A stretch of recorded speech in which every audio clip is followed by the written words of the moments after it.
Tonight on Reporting Texas TV, a heartbreaking story regarding 2 UT students and the loss of 6 lives. Also, find out how rapid construction of new homes in the city can jeopardize the safety of Austin residents. And stay tuned to see the rally that took place outside of the Austin Capitol to raise awareness for anti-Asian hate crimes. Reporting Texas TV starts now.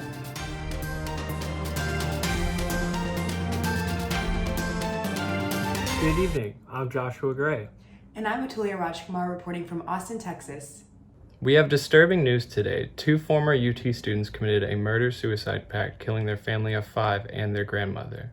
Police believe the brothers, 19-year-old Farhan and 21-year-old Tanvir Tawheed, shot the victims themselves on Saturday. Farhan posted a suicide note to his Instagram, which mentioned his belief he was saving his family from future grief and his long history of depression. He had been a sophomore in the College of Natural Sciences, while Tanvir had been in the Cockrell School of Engineering in 2018. The National Suicide Prevention Lifeline offers support 24 hours a day, 7 days a week.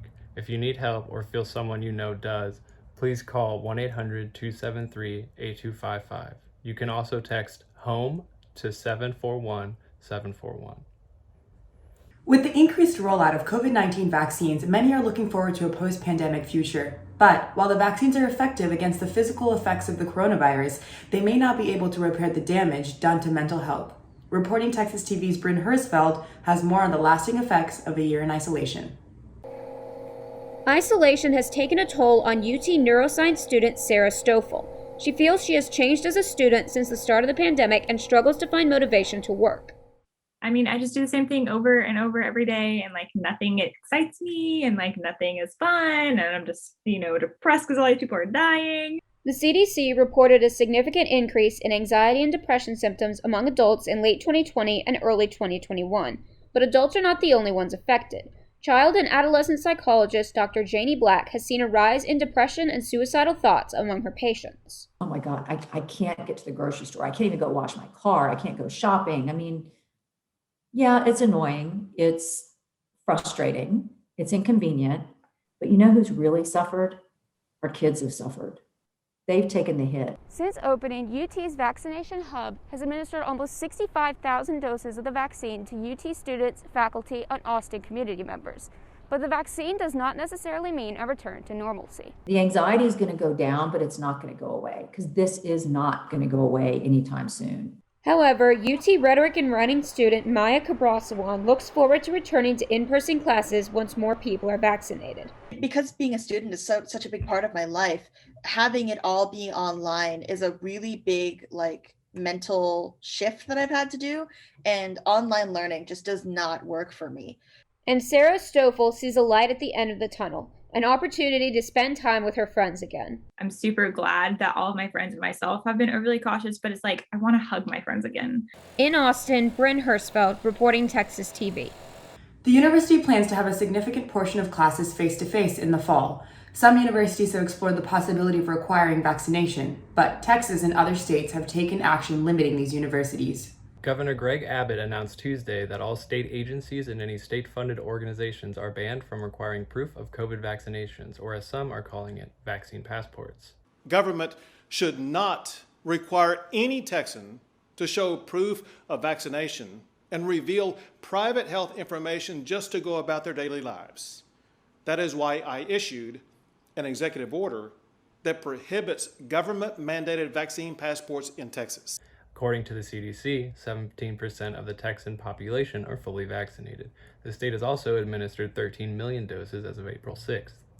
St. Edward's University was forced to reverse their requirement that anyone returning to campus this fall get the COVID-19 vaccine. Governor Abbott's executive order banned organizations from this implementation before becoming aware of the reversal. Some students had been looking forward to the safety they believe this would have brought to campus. I think it just says a lot about the school itself and how much they care about their students and protecting the health of their students and their staff. It's going to be really nice just to know that everybody on campus is for sure vaccinated, so that we can just feel a lot safer with that, especially with hybrid classes going on in the fall. St. Edward's issued a statement stating that they would let students know of any other changes. COVID cases in Texas have hit record lows since June 2020. Cases fell below 1,000 on Monday, according to state health officials. The state's current 14-day average is over 16,000 cases below the record high in mid-January. Texas is on the way to reach 5 million people fully vaccinated. Other record lows since the summer include hospitalizations and COVID positivity rates. Austin home experts report new residents are opting for newly constructed homes over resale. As a result, some builders have stopped taking new orders, and home inspectors are finding deficiencies due to rush construction. Reporting Texas TV's Kenny Jones gathered more insight with Austin's home experts. Home inspector Casey Colley posted to Reddit when he didn't have anyone to talk about his finds at work. His inspection videos were a hit, and his account became a forum for inspection guidance. The motive really is pretty simple. It's just to kind of share some of these silly things that I find and answer a lot of questions that people have. I really enjoy the interaction. Rushed construction keeps Colley's weekly inspection posts interesting. If untreated, some deficiencies could lead to damage like ceilings cracking or even collapsing. But no matter how fast the builders work, Colley said the demand for homes has been exceeding Austin's current supply. To close in a house, many buyers are offering up to 25% above the asking price. Part of the problem began on the material level. Trade and lumber production took a halt when the coronavirus slowed down the market, but the summer brought an unexpected real estate boom. There's lumber shortages, there's appliance shortages, there's every shortage you could imagine because of last year. What I understand is they're lacking the labor to do that as well. The only problem, material companies couldn't just speed up production to meet the demand. And in order to slow the production down, you started seeing lumber prices triple, quadruple. It started going through the roof. Zamora predicts the market growing for the next decade. If you're interested in anything real estate, he says to jump on it, including home inspections. Every builder has deficiencies in their construction. I mean, if it can be built, it can be fixed. But it's just a matter of catching them in time. In Austin, Kenny Jones, reporting Texas TV. You can find the link to Colley's Reddit page and additional resources with this story on reportingtexas.com. The February winter storms claimed the lives of over 100 Texans, a death toll that continues to increase. According to the Texas Department of State Health Services, a total of 125 people died in Texas during the storms. DSHS reports that a majority of deaths were due to hypothermia. Updates on the death toll will continue as the department works to match reports of disaster-related deaths with death certificates. More than 550 additional emails have been uncovered in support of UT Austin's alma mater song, The Eyes of Texas. These emails were made public after the Texas Tribune filed an open records request and inquired about missing files. Last month, the university sent out a report stating the Eyes of Texas song had, quote, no racist intent after many months of debate. Some of these new emails are from high-profile alumni like former Longhorn quarterback and current NFL player Colt McCoy and oil typhoon Bud Brigham.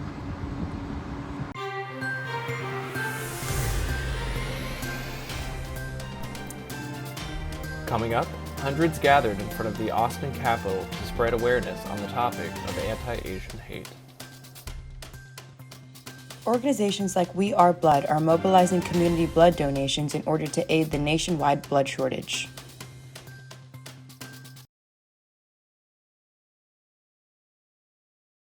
Last Saturday, people gathered in front of the Texas Capitol to spread awareness about anti-Asian hate and demand change from Texas government officials. The rally came after increased violent attacks against Asian citizens, like the deadly Atlanta shooting last month.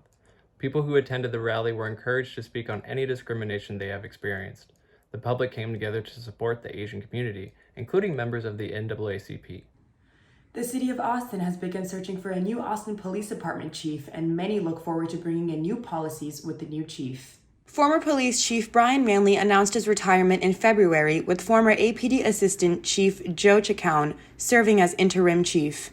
Activists around the Austin area see the job opening as an opportunity to create change within APD. They hope bringing in a new chief from outside the department will bring new ideals and change in police culture. This week marks 5 years since the death of UT freshman Haruka Weiser. On Monday, flowers and photos were placed at her memorial on campus. 17-year-old Mikhail Kreiner was convicted in 2018 and sentenced to life in prison for murder.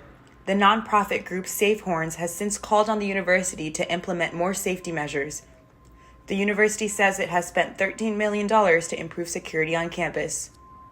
Right now, there's a nationwide blood shortage. To increase blood supplies, organizations are increasing mobile drives and creating community partnerships. Maggie Wolonsky has the story. Hey there, are you here to donate? I've seen articles with shortages, and that kind of did push me to help donate. And it's like, even though like my donation was just like a drop in an ocean, it will still feel like I still feel really good. Lion Lee is part of the student organization Texas 4000 that partnered to do a mobile blood drive around UT campus. We Are Blood is creating community-based partnerships to bring in blood donations. A truck over there, the We Are Blood, reached out to us if they wanted to partner with us, and it was a nice gesture, and it was just something more of a why not. Blood donation sites closed because of COVID and CDC safety regulations. Organizations like We Are Blood and the American Red Cross increased their mobile blood drives to receive support for blood donations. Hundreds and hundreds of canceled mobile blood drives as communities have gone to remote learning, remote working. The We Are Blood truck takes donations both through walk-ups or appointments. Donating blood will help over 40 medical facilities throughout Central Texas. Let's go do this. Donating blood takes around 45 minutes, yet can help save up to 3 lives. I think the most important thing we can stress to individuals is that blood donation is just a great activity that you can do that just takes a little bit of time out of your day. The We Are Blood truck needs to collect 200 donations a day to meet community needs in Central Texas. An individual bus aims to collect 20 to 30 of these donations a day. We do look forward to more mobile drives in the community as the pandemic starts to subside. Take really good care of you with snacks and drinks, just in case you feel nauseous or anything. I barely heard of anyone feeling too many bad side effects, and it should be really painless and easy. Maggie Wolanski, reporting Texas TV. If you have received the Pfizer, Moderna, or Johnson & Johnson vaccine and have met the blood donor eligibility criteria, you can still donate blood. You can read more information about blood donation with this story at reportingtexas.com. April has been recognized by the State Department as Arab American Heritage Month. The observance has been celebrated by states such as Arkansas, Hawaii, and New York in the past, but this is the first time the State Department has officially designated a month for the occasion. Arab American Heritage Month is still not officially recognized by the entire U.S. government. The proposed bill to officially recognize the month has been pending since 2019. The announcement is still a win for advocacy groups who have been fighting for 2 decades to celebrate Arab Americans. The STAR exam was temporarily canceled statewide due to technical issues. Many students who had taken virtual classes all year were required to go to their schools for the test. Students will be able to reschedule for another date in April. Parents can also opt their children out from taking it at all. Up next, spring has sprung and temperatures are on the rise as Giovanni brings us the 7-day forecast. Plus, Austin Pets Alive are featuring their adoptable pups in Austin FC soccer games.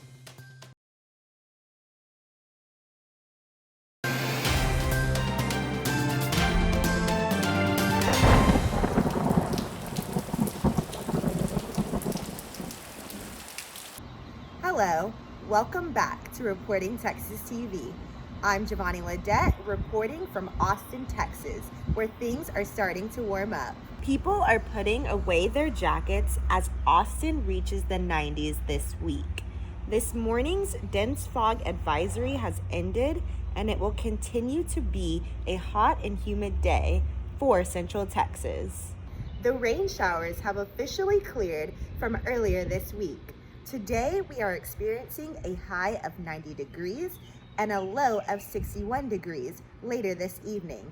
Tomorrow, you can expect similar weather with partly cloudy skies. The high will continue at 91 degrees and there will be a low of 61 degrees. You'll want to enjoy Sunday's sunny day as rain showers will be coming back later into next week. However, you can still look forward to next Monday if you love warmer temperatures. There will still be clouds in the sky, but expect a high of 86 degrees with a low of 61. There is a 40% chance of spring showers starting Wednesday with a high of 72 and a low of 54. I'm Giovanni Ledette, reporting Texas TV. Back to you, Josh. Coming up, female college athletes speak up on the controversial issue of the women's weight room in the NCAA League. And this weekend, an opportunity to catch a chance viewing of an Austin-based film that caters to the nostalgia hungry.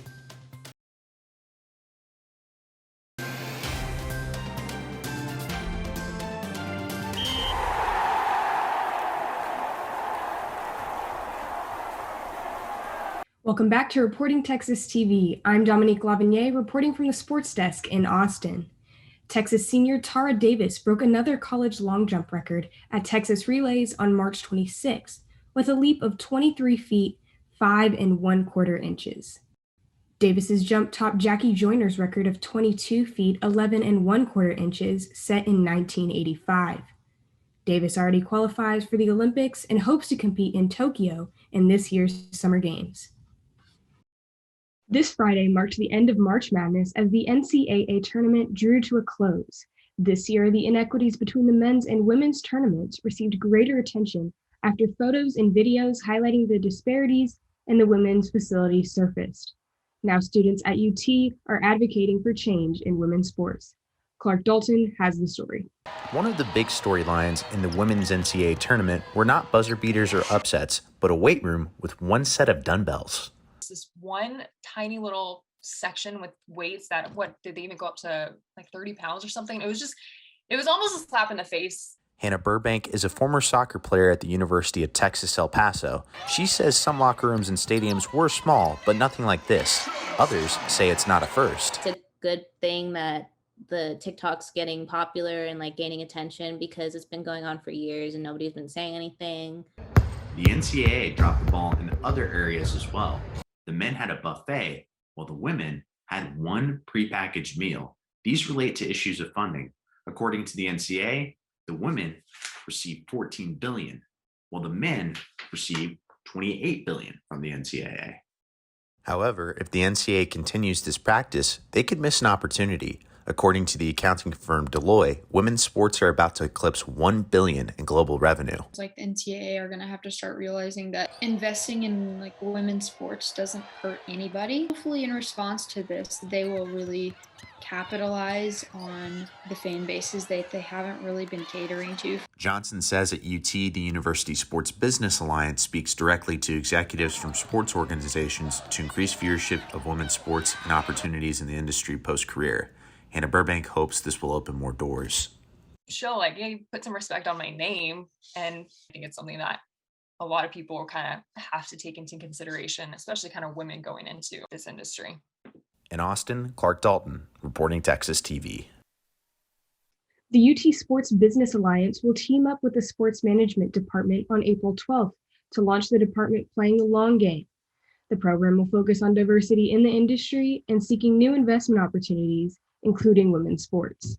Texas names former Longhorn Chris Beard the new men's basketball coach last Friday after Texas's devastating upset in last month's March Madness tournament.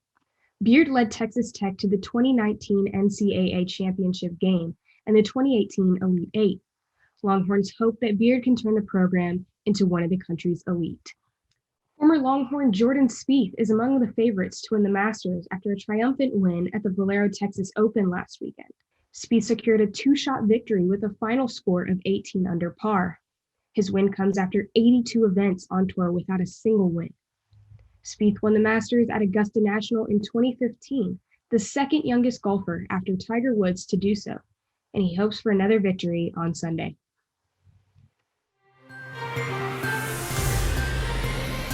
Coming up, some adorable and adoptable new mascots will be featured at an upcoming Austin FC game. And a special reunion of a film very dear to Austin.